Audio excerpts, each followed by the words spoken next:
Welcome, Gunrunner.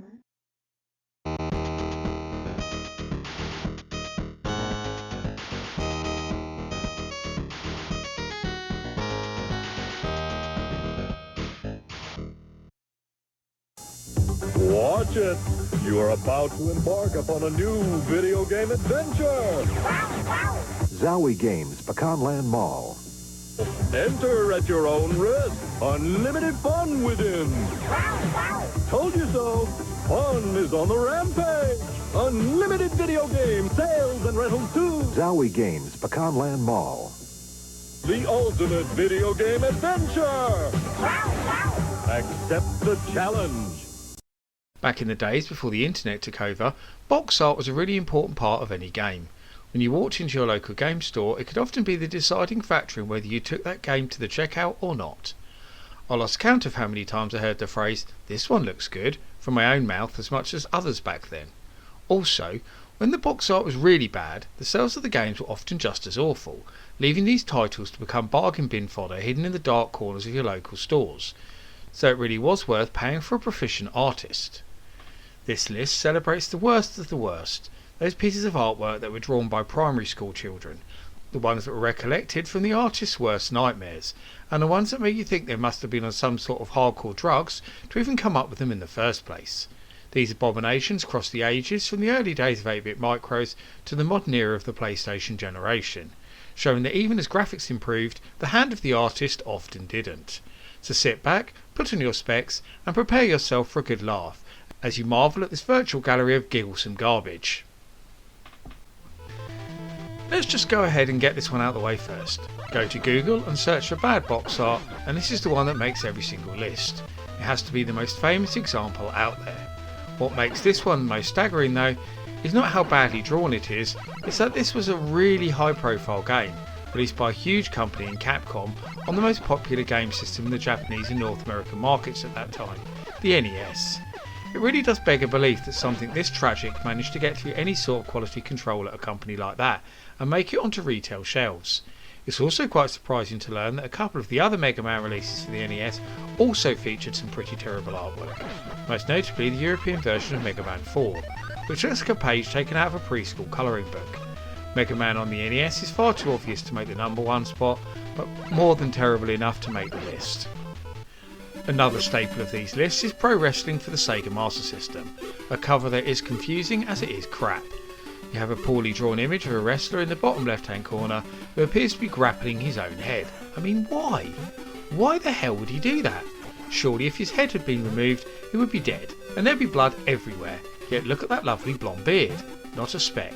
I can only assume that whoever imbecile drew this thought he was being funny in some way, and Sega just didn't care enough to tell him to do it again. If I could nominate a system for this list, it would have to be the Master System. All the early SMS games had this minimalist style that not only looked awful, it often had only a vague reference to the game itself.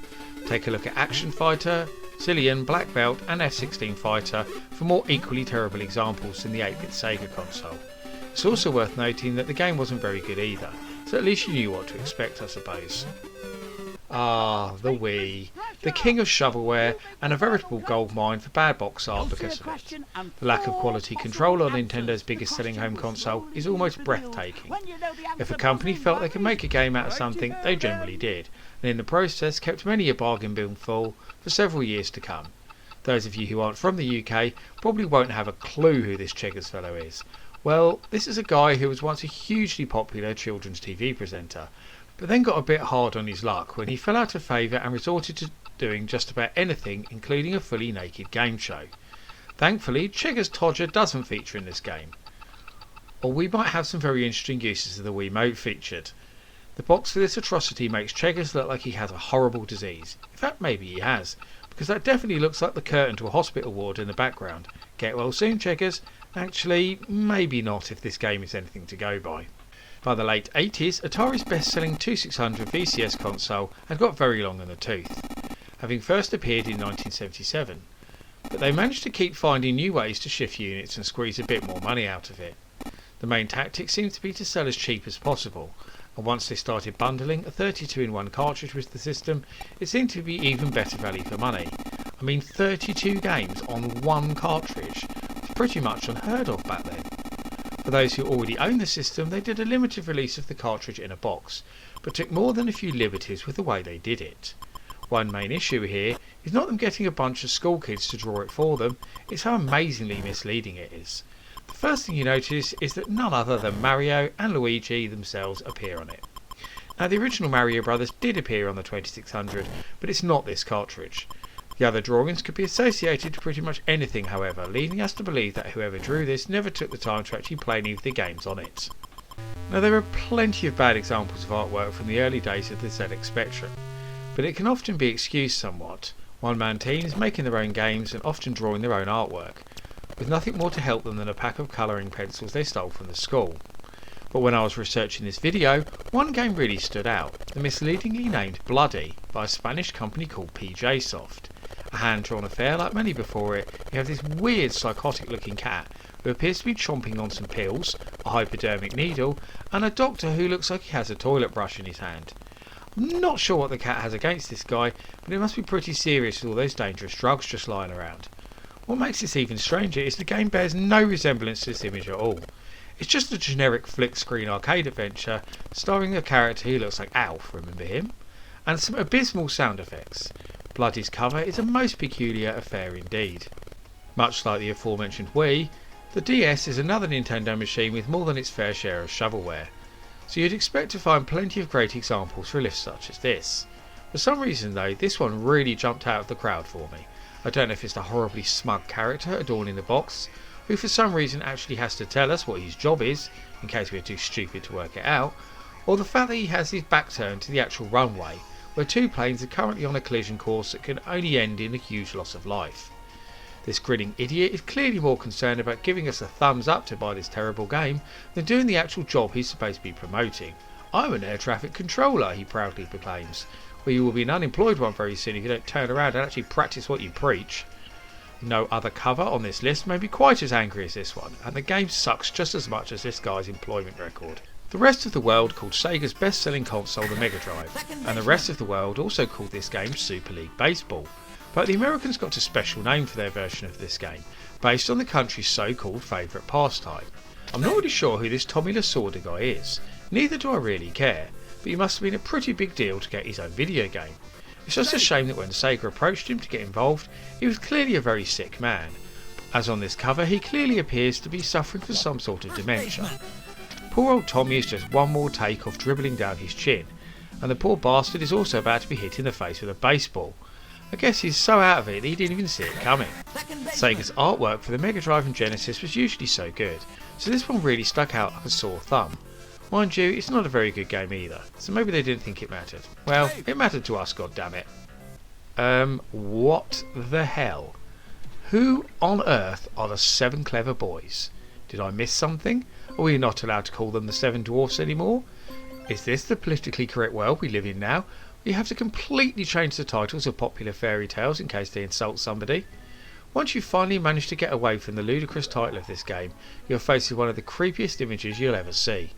This version of Snow White will haunt your every thought, and the serial killer dwarfs will return to murder you while you sleep. Supposedly this game is actually aimed at kids, but can you imagine showing that image to your children? They would be spending the rest of their lives in therapy telling everyone how Snow White had poisoned their very soul with her apple of pure evil.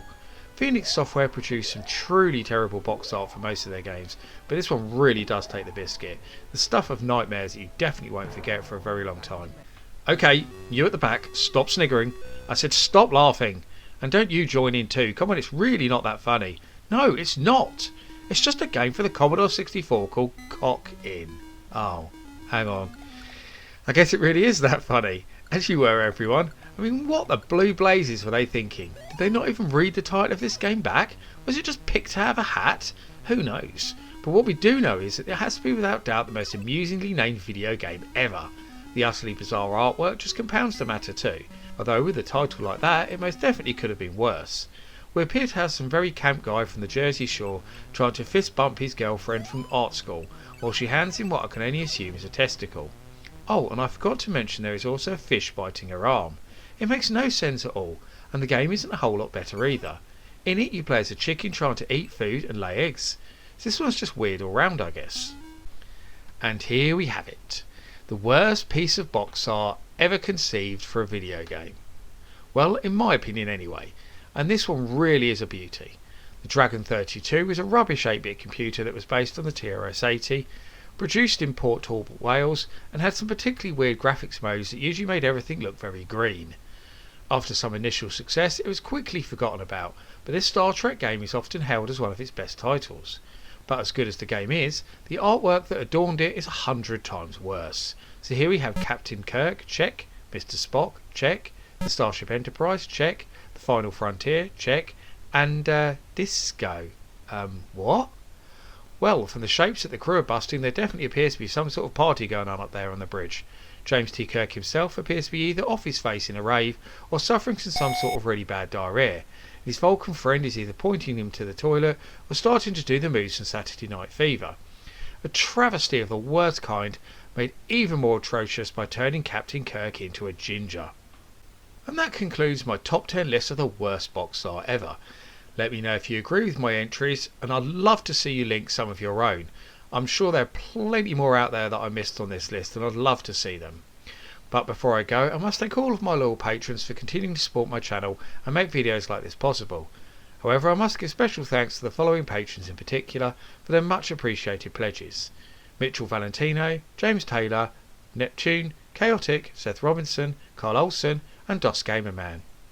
If you want to help support my creative endeavours, including this YouTube channel, then please go and check out my Patreon right now. You can get access to a host of extra content, including downloads, exclusive videos, creative insights, and much more besides. I've been the Laird, and I thank you for watching, and I'll see you all again for another video very soon.